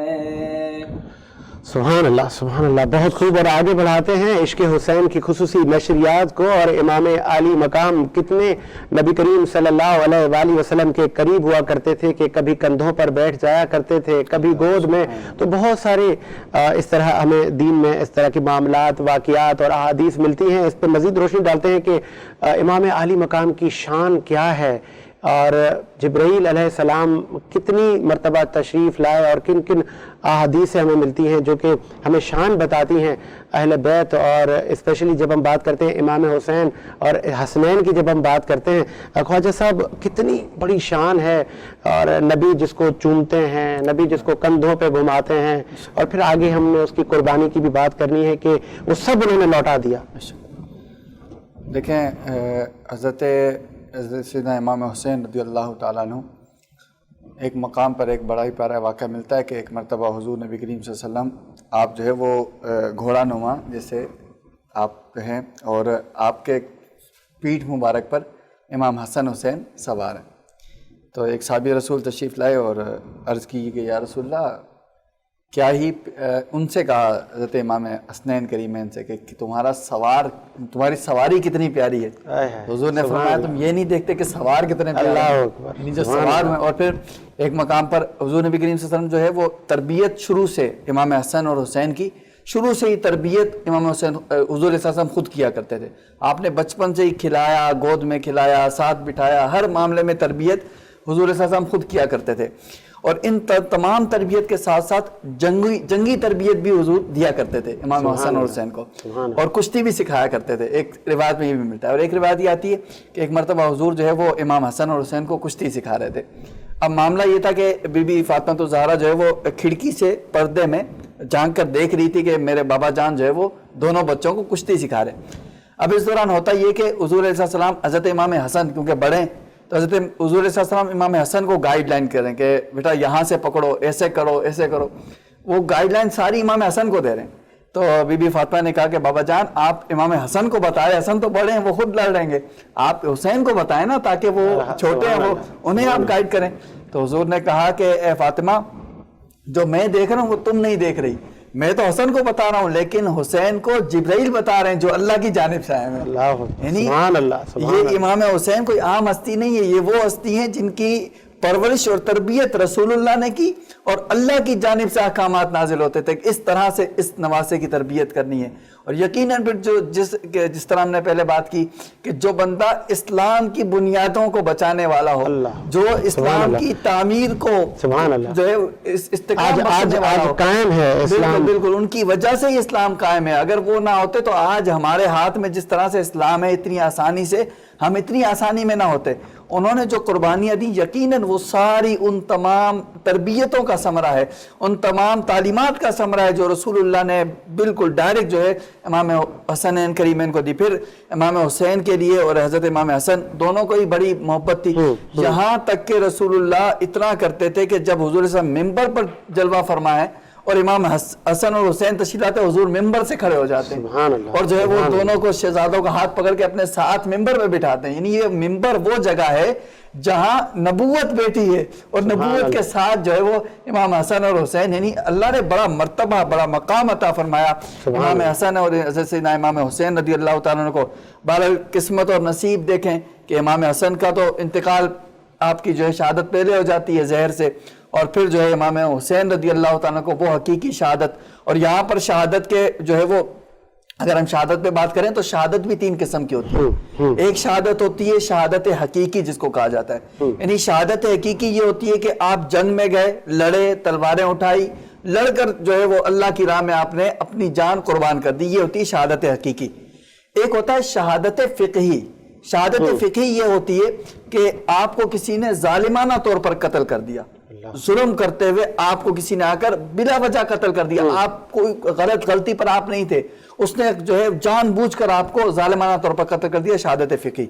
ایک ہوتی ہے شہادت حکمی۔ اب شہادت حکمی میں علماء نے بے شمار اقسام گنوائی ہیں، اس میں یہ ہے کہ سفر میں موت آ جانا، بیماری میں، پیٹ درد میں موت، اسی میں یہ زہر سے موت آنا، یہ بھی شہادت حکمی ہے کیونکہ آپ جو ہے قصوروار نہیں ہے اور آپ کو زہر سے موت دی گئی، یہ شہادت حکمی۔ اس طرح بے شمار شہادتیں علماء کرام نے گنوائی جن کو شہادت حکمی کہا جاتا ہے۔ تو امام حسن رضی اللہ تعالیٰ کو شہادت حکمی کا درجہ اور حضرت امام حسین رضی اللہ تعالیٰ کو شہادت حقیقی کا درجہ حاصل ہوا۔ سبحان اللہ۔ اور سلسلے کو آگے بڑھاتے ہیں، علامہ شاہد رضوی صاحب، حسنین حسن و حسین کا نام بھی آسمانوں سے اترا، یہ نام بھی چھپایا ہوا تھا اللہ پاک نے کہ یہ نواسہ رسول آئیں گے، یہ ان کے نام رکھے جائیں گے۔ کتنی شان ہے حسنین کریمین کی؟ حسنین کریمین کی شان کے متعلق تو سب سے پہلی بات تو یہ کہ جب رب ذوالجلال نے حضرت آدم علیہ السلام کو دعا کے لیے جبریل لے کے گئے کہ اپنی بخشش کے لیے دعا کرو، اور اس سے پہلے جب آپ خلق ہوئے تو اس وقت پروردگار نے چند اسم جو ہے انہیں جو ہے وہ سمجھائے حضرت جبریل کے ذریعے۔ حضرت جبریل نے جو وہ 5 اسم جو بتائے وہ پنجتن پاک کے تھے، اور انہیں کو وسیلہ بنا کر حضرت آدم نے اپنے لیے مغفرت کی دعا بھی طلب کی تھی. سبحان اللہ. ٹھیک ہے. اب اس وقت حسنین کریمین رسول خدا، ٹھیک ہے، مولا مشکل کشا بی بی سیدہ، کسی کا ظاہری وجود نہیں تھا، سب نوری مخلوقات تھے اس وقت. ٹھیک. پھر اس کے بعد جب یہ سلسلہ شروع ہوا، اس کے بعد جو ہے آخر میں جب جو ہے سلسلہ آتا ہے تو سب سے پہلے یہ کہ حسنین حسن و حسین شباب اہل جنہ، بالکل جنتی جوانوں کے سردار، جنت کے جوانوں کے سردار. کیونکہ جنت کے کسی رسول خدا کے پاس ایک بوڑھی عورت آئی، کہتی ہے یا رسول خدا میں جنت میں جاؤں گی. آپ مسکراتے ہوئے کہتے نہیں. وہ رونے لگی تو کہتی ہے کہ کیا میں نہیں جاؤں گی، میں اس قابل نہیں ہوں. تو وہ اس انصاری عورت سے رسول خدا نے مسکراتے کہا کہ جنت میں کوئی بوڑھا جائے گا ہی نہیں. اور پھر اہل جنہ کا جو لفظ استعمال ہوا ہے نا، وہ یہ ہے شاہد بھائی کہ یہ دنیا میں بھی جو ہیں لوگ اہل جنت، یہ اس وقت نہیں کہ جب وہ برزخ کی منزلیں پاس کر جائیں گے، روز محشر ہو جائے گا، اس کے بعد پھر وہ سلسلہ. کچھ لوگ ایسے ہیں جو دنیا میں بھی ہیں، وہ جنت کے اہل ہیں اپنے اعمال کی وجہ سے، اولیاء اللہ ہیں اور دیگر تمام جو ہے علماء ہیں. اور اس کے علاوہ ایسے بھی لوگ ہیں کہ جو گھروں سے روزی روٹی کے لیے تلاش میں نکلتے ہیں، اس کے بعد رزق حلال بہت مشکل سے کما کے لے کر آتے ہیں، ان میں وہ بھی شامل ہیں اس میں، اور بہت سی خواتین بھی ہیں. تو یہ لوگ بھی شباب اہل جنہ میں جو ہے جو سلسلہ ہے اہل جنہ، ان کے سردار بھی حسنین حسین ہیں.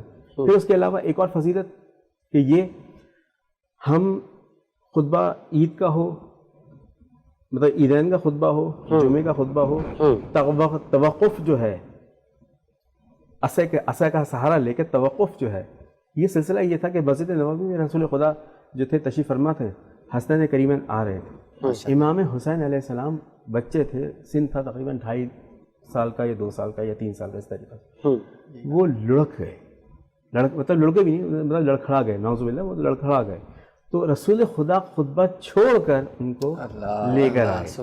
تو جو وہ لے کر آئے تھے تو وہ چیز پروردگار نے حکم الہی کے تھرو وہ چیز جو ہے وہ آج خطبے کا جز بن گئی ہے کہ جب تک اس پہ توقف نہ آئے سبحان اللہ خطبہ مکمل نہیں ہوتا. یہ صرف اور صرف حسنین کریمین کی فضیلت ہے.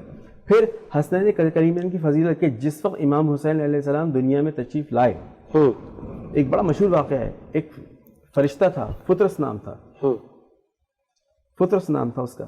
اس کو سزا یہ ملی تھی کہ اس نے تھوڑا سا تکبر کیا، اور اس کے بعد وہ اڑتا تھا، وہ کہتا تھا بہت بلند اڑتا تھا، وہ بہت تیز جاتا تھا اور آتا تھا تو کہتا تھا کہ ہے کوئی مجھ جیسا.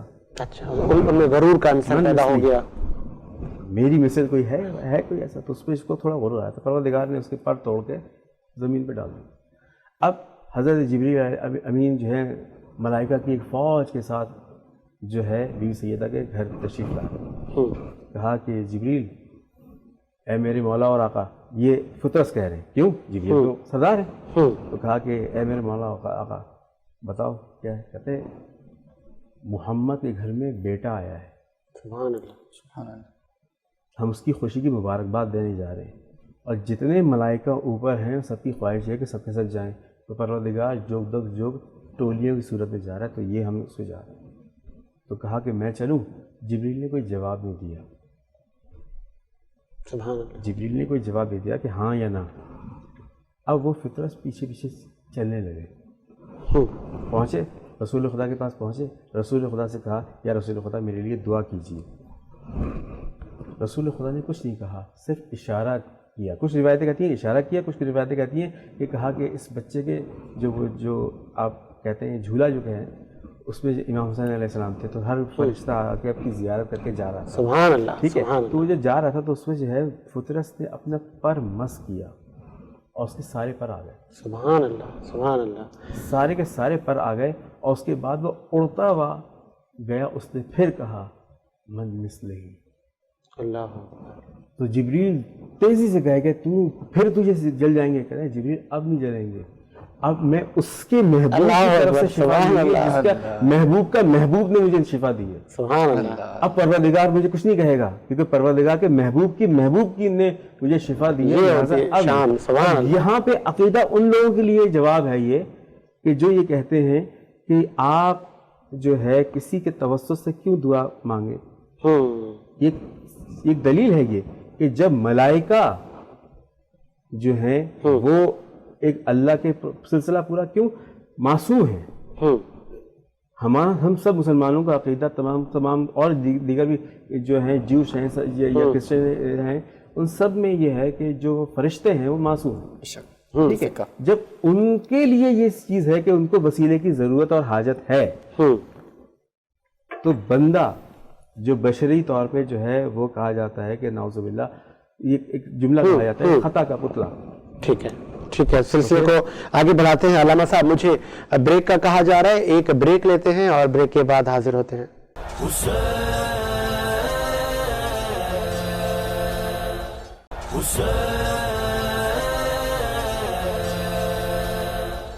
بریک کے بعد خوش آمدید. اور عشق حسین کی خصوصی نشریات محرم الحرام کے توسط سے جاری ہے اور بات کر رہے تھے کہ شان حسین کیا ہے اور کربلا ہمیں کیا درس دیتی ہے. کتنے لوگوں کا قافلہ تھا, یہ 72 لوگوں کا قافلہ تھا جو دین کی بقا کے لیے نکلا تھا اور کتنی انہوں نے تکلیفیں سہیں, لیکن حق اور باطل کے مار کے تو بہت ہوئے, لیکن واقعہ کربلا ہمیں کیا درس دیتا ہے اس پہ ہم اس پہ روشنی ڈالیں گے. علامہ خواجہ آفتاب صاحب میں چاہوں گا بتائیں اس پہ کہ کیا درس ملتا ہے, اسپیشلی جب ہم کربلا جب زیر بحث ہوتی ہے, جب ایام محرم اسٹارٹ ہوتا ہے تو کربلا کی تمام جو کردار تھے, جو اہل بیت کا ایک 72 لوگوں کا قافلہ تھا, بچے بڑے تمام جو رفقا تھے, سب نے اپنی اپنی طرح ایک قائم رہے, ان سب میں جذبہ تھا دین کی سربلندی کا. تو کربلا کیا درس دیتی ہے ہمیں؟ بسم اللہ الرحمن الرحیم. میدان کربلا جو ہے ایک بہت بڑا سبق امت مسلمہ کے لیے. سب سے پہلے تو یہ کہ اس کنبے نے صبر اور استقامت کا جو ہمیں درس دیا. دیکھیں حضرت امام حسین رضی اللہ عنہ کی جو شہادت ہے نا, دوسرے شہیدوں سے بہت انفرادیت ہے. جس سے میں نے پہلے عرض کیا نا کہ شہید یہ ہوتا ہے جا کے لڑا اور شہید ہو گیا, لیکن امام حسین کی شہادت اس سے بہت مختلف تھی. مختلف یوں تھی کہ دیکھیں ایک طرف یہ ہوتا ہے کہ آپ لڑ رہے ہیں نا, آپ کے سامنے دشمن ہے, مخالف ہے, تو لڑنے کا ایک اور طرز ہوتا ہے. لیکن یہاں معاملہ یہ تھا کہ جو سامنے لڑنے والے تھے وہ کوئی دشمن نہیں تھے, وہ لوگ تھے جو ان کے نبی کا کلمہ پڑھنے والے تھے, نبی کا نام لینے والے, اور سامنے ہی کھڑے ہو کر انہی کے نبی کا نام آزاد میں بلند کیا کرتے تھے. بہت بڑی آزمائش, اتنی بڑی آزمائش. اور پھر دوسری جانب دیکھیں سامنے نہر فرات بہہ رہی ہے, پانی سب کو دستیاب ہے, چرند پرند جانور سب پی رہے ہیں, لیکن اہل بیت کو پانی نہیں دیا جا رہا. اور یہاں تک کہ چلیں ٹھیک ہے امام حسین اور دیگر احباب تو نوجوان ہو گئے, خواتین کو پانی نہیں دیا گیا, بچوں کو, بیماروں کو پانی نہیں دیا گیا. اچھا ایسے عالم میں اگر پانی موجود نہ ہونا تو پھر بندہ صبر کرنا آسان ہو جاتا ہے. یعنی ابھی ہم پیاس لگی, اگر پانی موجود نہیں ہے تو صبر کرنا شاید آسان ہو, لیکن پانی سامنے موجود ہے اور پھر بھی نہ پینے کو مل رہا تو صبر کرنا ذرا مشکل ہو جاتا ہے. اور یہ بڑا ہی کٹھن مرحلہ تھا, لیکن اس کے باوجود اس خانوادے نے صبر کا دامن اپنے ہاتھ سے نہ جانے دیا, اپنی عزت پامال نہ ہونے دی, اور صبر پر وہ ڈٹے رہے. اور پھر ایک درس جو حضرت سیدنا امام حسین نے دیا, دیکھیں آپ کی شہادت جو ہمیں درس دے کر جاتی ہے. تاریخ گواہ ہے جب امام حسین شہید ہوئے آپ کا سر سجدے میں تھا. امام حسین شہید ہوتے ہیں, آخری دم ہے, سانس نکل رہا ہے اور سر سجدے میں. یہ جو سر سجدے میں یہ گواہی دے رہا ہے, یہ پوری امت کو درس دے کر جا رہا ہے کہ اے امت, تمہاری زندگی میں جتنا بدلاؤ آ جائے, جتنی آزمائشیں, پریشانیاں, تکلیفیں آ جائیں, جو میرے نانا جان نے تمہیں نماز کی ہدایت دی ہے, جو میرے نانا جان نے تمہیں نماز کا تحفہ دیا ہے, اس کو اپنے ہاتھ سے نہ جانے دینا. اور رسول اللہ کی تعلیمات تھی, آپ نے فرمایا کہ میں تمہیں 2 چیزیں دے کر جا رہا ہوں, ایک قرآن اور ایک اہل بیت. قرآن اور اہل بیت کو مضبوطی سے تھام لو گے تو کامیاب ہو جاؤ گے, اور اگر تم نے ان کو چھوڑ دیا تو پھر کامیابی تمہارے نصیب میں نہیں آ سکتی. کیونکہ جنتی نوجوانوں کے سردار سیدنا امام حسنین کریمین اور اہل بیت کا گھرانہ ہماری تربیت کرنے والا ہے نا, وہ تربیت ہی یہی تھی نا جو امام حسین نے آخر میں کر کے دکھا دیا. وہ نماز کا وہ درس وہاں پر وہ دے کر گئے کہ ایسے موقع پہ میں کس کو نماز کا خیال آتا ہے, لیکن وہ خانوادہ ایسا تھا کہ جن کی تربیت پہلی جو گھٹی دیتے نا, وہ گھٹی رسول اللہ نے ایسی دی تھی کہ جو ہے جس میں اللہ کی اطاعت, رسول اللہ کی اطاعت, دین کی تعلیمات سب کچھ بھری ہوئی تھی, منبع تھے وہ اس چیز کا. اور یہی وجہ تھی کہ رسول اللہ نے جو ہے جب یہ بات کہی کہ قرآن اور اہل بیت کو تھام لینا, قرآن کو بھی تھامو، اہل بیت کو بھی تھامو، یہی کامیابی کا واحد رستہ ہے۔ اور اگر ان میں سے کسی ایک چیز کو بھی چھوڑو گے تو کامیابی تمہارے نصیب میں نہیں آ سکتی۔ اہل بیت اور قرآن کی محبت اللہ تعالیٰ ہمارے سینوں میں قائم رکھے، اور اس درس کربلا کو ہمیشہ یاد رکھنے اور اس کی تعلیمات پر عمل پیرا ہونے کی ہمیں توفیق عطا سبحان اللہ۔ اور آگے بڑھاتے ہیں سلسلے کو، بلال قادری صاحب ہمارے ساتھ موجود ہیں۔ بلال منقبت سنائیں گے آپ؟ بسم اللہ بسم اللہ۔ من کن تو مولا، من کن تو مولا، مولا علی علی علی مولا، مولا علی مولا، مولا علی مولا۔ ہم نے تو بت و رب کو خیبر کشا کہا، یہ ان سے پوچھئے کہ جنہوں نے خدا کہا۔ باعث علی کے بارے میں غم سے نہ بحث کر، ہم نے تو جو رسول کے در سے سنا کہا۔ مولا علی مولا، مولا علی مولا، مولا علی مولا، مولا علی مولا، مولا علی مولا، مولا علی مولا۔ اور بے دم یہی تو پانچ ہے مقصود کائنات، بے دم یہی تو پانچ ہے مقصود کائنات۔ خیر النساء حسن اور حسین، مصطفیٰ علی علی مولا، مولا علی مولا، مولا علی مولا، مولا علی مولا، مولا علی مولا، مولا علی مولا۔ من کن تو مولا، من کن تو مولا۔ اور بنے صوفی جذبات میں بہنے والے، کتب بن گئے رنج و غم سہنے والے، بنے صوفی جذبات میں بہنے والے، کتب بن گئے رنج و غم سہنے والے، کالر دربان عشق میں جلنے والے، اور ولی بن گئے علی کہنے والے۔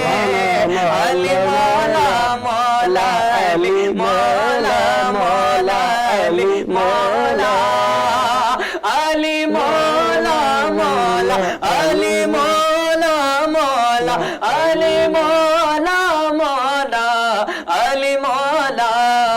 من کن تو مولا،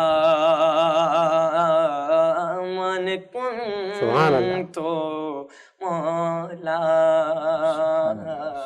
سبحان اللہ، ماشاءاللہ بلال قادری، مولا خوش رکھے آپ کو۔ اور آگے بڑھاتے ہیں سلسلے کو۔ نواسہ رسول نے جس حالات میں اس دین کی سربلندی کے لیے اپنی جان قربان کی اور دین کو قائم رکھا، کیا کچھ نہیں کیا گیا؟ کہ جس طرح جو علماء ہمارے ساتھ بیٹھے ہیں انہوں نے بھی روشنی ڈالی کہ سامنے سے بھی کلمہ گو ہیں، فتوے بھی دیے جا رہے ہیں، ایک عجیب کیفیت ہے وہاں پہ۔ نواسہ رسول کا امتحان ہے اور وہ اس امتحان میں پاس ہوتے ہیں، ہر قربانی اور ہر دکھ تکلیف کو انہوں نے سہا۔ آگے بڑھاتے آپ رضوان شاہد صاحب، کربلا کیا درس دیتی ہے؟ قربانی، جس طرح آفتاب صاحب نے کہا، برداشت، صبر، اور تمام جو دین کے پیرامیٹر جو نواسہ جو نبی کریم صلی اللہ علیہ وآلہ وسلم نے ہمیں دین بتایا، ان تمام چیزوں کو فل کرتے ہوئے نہ کبھی بھٹکے، نہ کوئی ایسا ہم نے دیکھا کہ کہیں ان کے چہرے پہ خوف ہو۔ انہوں نے کہا اللہ نے مجھ سے آزمائش لینی ہے، میں آزمائش دوں گا، جن و بشر کل کائنات دیکھ رہی ہے، حسین قربانی دے رہا ہے۔ اگر اس کو ایک لفظ میں کہوں تو صرف یہ کہ کربلا ایک معجزے کا نام، سبحان اللہ، اور معجزہ صاحب معجزہ کے بغیر ہوتا نہیں۔ سبحان اللہ۔ کربلا کا ہر ایک بشر جو 28 رجب سے معاملہ شروع ہوا اور اس کے بعد 2 محرم کو کربلا میں وارد ہوئے. اس وقت حضرت امام حسین علیہ السلام کو معلوم کہ آپ کیا کرنے جا رہے ہیں. عبداللہ ابن عباس فرماتے تھے کہ یا مولا آپ جا رہے ہیں, آپ کو پتہ ہے کہ رسول خدا نے آپ کو, ہمیں پتہ ہے, تمام بنو ہاشم کو پتہ ہے کہ آپ بچوں کو کیوں لے کے جا رہے ہیں. حضرت علی اصغر اس وقت پیدا ہوئے, حضرت علی اصغر اس وقت پیدا ہوئے, اہل و عیال کو بھی لے کر جا رہے ہیں. اب پیدا ہوئے تو آپ نے کہا کہ بچوں کو کیوں لے کے جا رہے ہیں. تو آپ نے فرمایا کہ یہ میری مجھ پر پروردگار کا حکم ہے. اللہ سبحان اللہ. شہادت لڑنا, ایک تلوار آتی ہے اس کو اپنے پر لے لینا ایک علیحدہ چیز ہوتی ہے. ایک جانتے بوجھتے کہ مجھے تو شہید ہونا ہی ہے, لیکن اس طرح سے کہ میں جو ہے اس پر غالب آ جاؤں.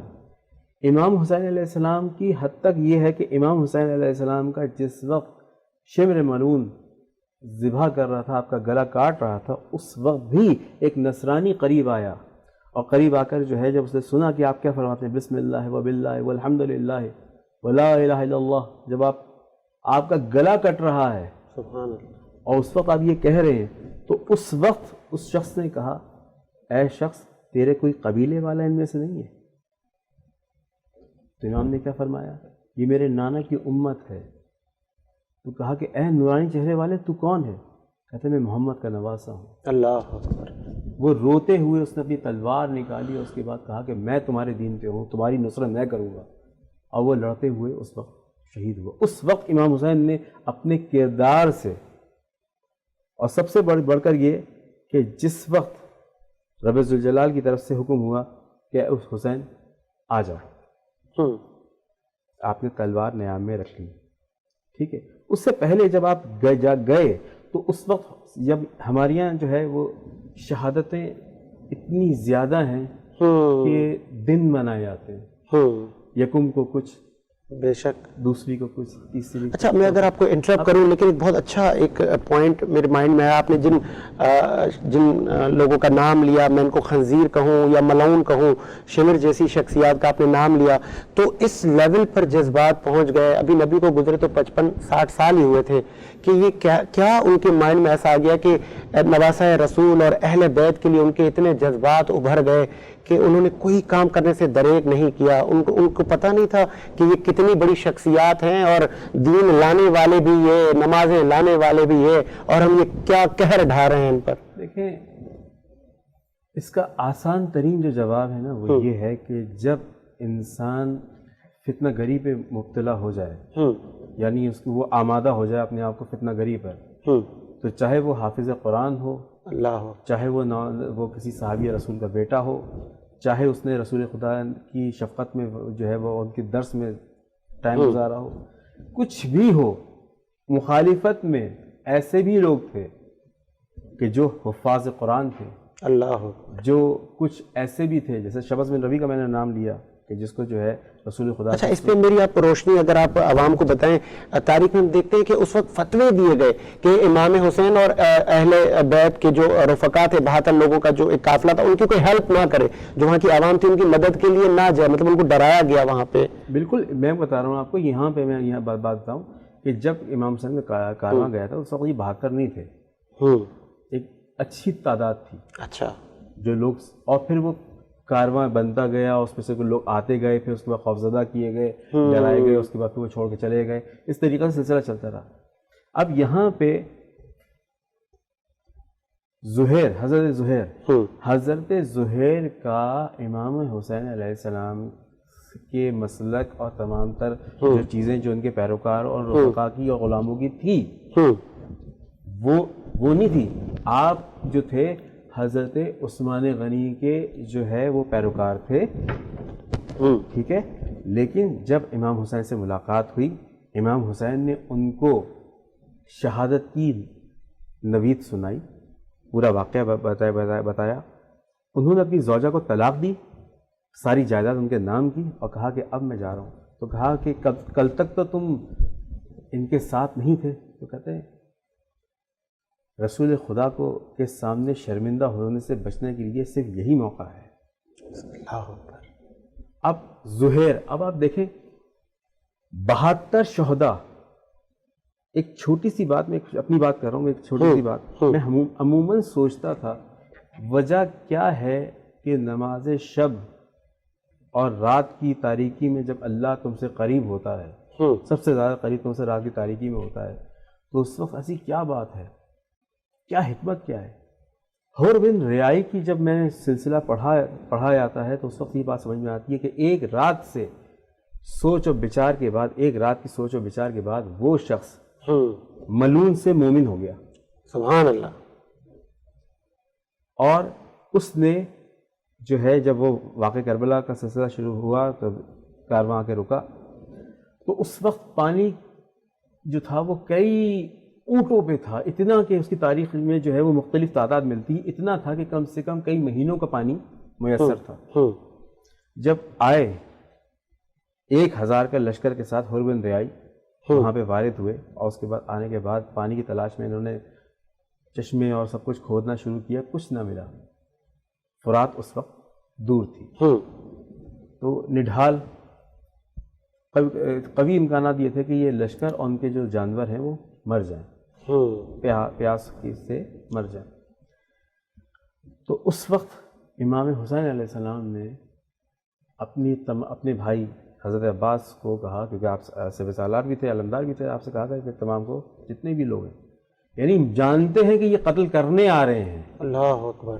امام حسین علیہ السلام نے اپنے اخلاق حسنہ کا جو عملی نمونہ رسول خدا کا تھا کہ طائف میں جانتے تھے کہ طائف والے پتھر ماریں گے لیکن بد دعا نہ کرتے تھے، بالکل اسی طریقے سے امام حسین نے لوگوں کو بتایا کہ دیکھو میرے نانا کا دین بچانے کے لیے میں آیا ہوں، تو میں تمہیں پانی بھی پلاؤں گا، غذا بھی دوں گا۔ اس کے بعد جب حور نے جب آپ کا جو ہے گھوڑے کی لگام تھامی اور اس کے بعد کہا کہ مجھے حکم ہے یزید کی طرف سے، امام نے اس سے کہا کہ تیری ماں تیرے غم میں بیٹھے۔ تو اس کے بعد حور ایک انتہائی جو ہے وہ جسے کہتے ہیں کہ غیرت مند انسان تھا، کہ جس نے کہا کہ آپ کی والدہ کا نام میں لے نہیں سکتا، کیونکہ اتنا معتبر ہے کہ اس کے اوپر رسالت جب وہ آتی تھی تو رسول خدا کھڑے ہوا ہے، بے شک بے شک، تو میں نام نہیں لے سکتا، آپ کی جگہ کوئی اور ہوتا مولا۔ تو پھر اس کے بعد جب ظہرین کا وقت ہوا تو اس وقت امام حسین نے جب پانی پی چکے سب لوگ، تو امام حسین نے فرمایا اور غلام کو بھیجا، جاؤ پوچھو اس سے کہ تم 7 نماز پڑھو گے؟ تو حور نے کہا فرزند رسول کے ہوتے ہوئے میں امامت کروں، ممکن نہیں۔ سبحان اللہ۔ وہ پوری کی پوری لشکر نے نمازیں پڑھی، حد تک یہ ہے کہ 8 محرم تک بھی کچھ جگہ کہا جاتا ہے کہ 8 محرم تک بھی جو ہے یہ سلسلہ جو ہے وہ اس طریقے سے رہا کہ جی کچھ لوگ آ کے اقتداء میں امام حسین میں نماز پڑھا کرتے تھے، ٹھیک ہے۔ پھر اس کے بعد عمر سعد جو تھا وہ مسلسل امام سے روزانہ گفتگو شنید کیا کرتا تھا، لیکن جب ابن زیاد کی طرف سے آرڈر ملا اور وہ آرڈر جو ہے وہ شمر لے کر آیا، اور شمر نے کہا کہ اگر تو نے ان کے اوپر جو ہے وہ جفا نہ کی، لشکر کشی نہ کی، تو پھر اس کے بعد تجھ سے یہ منصب چھوڑ کے مجھے وہ حکومت رہ کا لالچ دیا تھا، اور اس کے بعد وہ جو ہے یہ عمر سعد جو تھا، سعد بن ابی وقاص کا صحابی رسول کا جو ہے وہ بیٹا ہو کے ملعون ہو گیا رہ کی، اور جبکہ اس کو جو ہے یہ بات امام حسین نے کہی تھی کہ میں کہہ رہا ہوں تجھے نہیں ملے گی یہ حکومت۔ اور پھر وہ جب واقعہ کربلا ہو گیا تو اس کے بعد پھر وہ پاگل ہو گیا تھا، کچھ عرصے وہ پاگل رہا تھا۔ اس کے بعد پھر جب سلسلہ آیا تو کہ کس طریقے سے ہوگا سب، تو بخاری ثقفی نے جو امام حسین نے اس کے لیے کہا تھا جملہ، بے شک، کہ کس طرح سے اس کو جو ہے وہ سزا ملے گی، اسی طریقے سے ہوا۔ واقعہ کربلا در حقیقت تفرقے کو ختم کرنے کا نام ہے۔ واقعہ کربلا جو ہے انسان کی غیرت کا نام ہے۔ سبحان اللہ۔ واقعہ کربلا جو ہے وہ ہمدردی انسانیت کا نام ہے۔ واقع کربلا تفسیر محسن انسانیت ہے. واقع کربلا جو ہے وہ ہر اعتبار سے انسانی نفس کی کو پہچاننے کا نام ہے کہ کیا حق ہے اور کیا باطل ہے. اگر یہ نہ ہوتا تو بنائے حقائے بنائے لا الہ الا اللہ کا خواجہ اجمیر نگری یہ جملہ نہ استعمال کرتے. سبحان اللہ. کہ حقائے بنائے لا الہ، یعنی حق جو ہے وہ صرف اس کی بنا جو رکھی یعنی اس کی جو فاؤنڈیشن رکھی جا رہی ہے وہ صرف اور صرف امام حسین علیہ السلام. رسول خدا کا دین تھا، سب کے سب مسلمان تھے، لیکن اس کی عملی شکل جو تھی وہ امام حسین اور ان کے پیروکار تھے.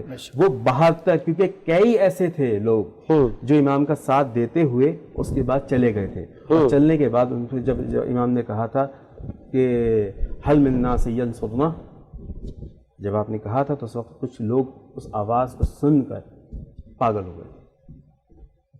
اور امام نے کہا تھا کہ جب جو جانا چاہے ابھی چلا جائے. یعنی اس وقت 9 محرم کی شب کو یہ معاملہ تھا کہ جب گردن پہ جو ہے مسلم اور سجا اور دیگر تمام لوگ جو تھے وہ گردن پہ رکھ کے تلواریں کہ ہم اپنی گردنیں خود کاٹ دیں گے اگر آپ نے ہمیں اس طریقے سے جانے کو کہا. تو کسی نے ایک سوال کیا، ایک چھوٹی سی ساجد بھائی ایک چھوٹا سا سوال تھا، ایک ٹی وی چینل پہ مجھ سے ایک سوال ہوا، کیا وجہ ہے امام زمانہ کا ظہور کے لیے جو وہ 313 افراد جو ہیں وہ مکمل نہیں ہو پا رہے کہ جو ظہور ہو ان کا؟ میں نے کہا صرف ایک بات، اہل بیت کی جو اللہ کی نظر میں جو ویلیو ہے وہ مرضیہ بیس کے ہے، اور 72 کی جو یہ شہید 72 سے بڑا 72 جو ہے وہ کوئی بھی، دیکھیں بدر کے سب سے بڑے شہید ہیں، تمام غزوات کے تمام شہید بہت ہیں لیکن بدر والوں کو جو ہے وہ فضیلت زیادہ ہے. لیکن کیا وجہ ایسی ہے کہ بدر والوں کے نام جو ہیں وہ کوئی نہیں جانتا، 72 کے نام کتنے جانتے ہیں؟ سبحان اللہ. آگے ٹائم بہت کم رہ گیا ہے، اور پہلی محرم الحرام کی جو فضائل تھے اور فضائل اہل بیت اور فضائل اہل بیت کے ساتھ ساتھ امام حسین کس طرح انہوں نے دین کے لیے قربانیاں دی اور کتنی شان تھی وہ بھی ہم نے بیان کی. اسی طرح آپ سے ملاقات ہوگی دوسری محرم کو، کیا واقعات پیش ہوئے، کس طرح اہل بیت نے دین اسلام کے لیے قربانیاں دی، اور کربلا کیا درس دیتی ہے، کربلا میں کتنی ایسی شخصیات ہیں. وہاں ہم نے دیکھا کہ بہن اور بھائی کا بھی کردار ہے، وہاں ایک والد اور ان کی چھوٹی معصوم بیٹی، معصوم بچے بھی ہیں. تو تمام ہی نشستوں میں ہم آپ کو بتائیں گے اور تمام ہی واقعات پر روشنی ڈالیں گے تاریخ کے تناظر میں. اور کیا خوب کہا ہے جوش ملیحہ آبادی نے کہ انسان کو بیدار تو ہو لینے دو، ہر قوم پکارے گی ہمارے ہیں حسین. اس وقت کے لیے اجازت دیجیے، آپ سے ملاقات ہوگی کل اسی ٹائم 2 محرم پہ. اللہ حافظ.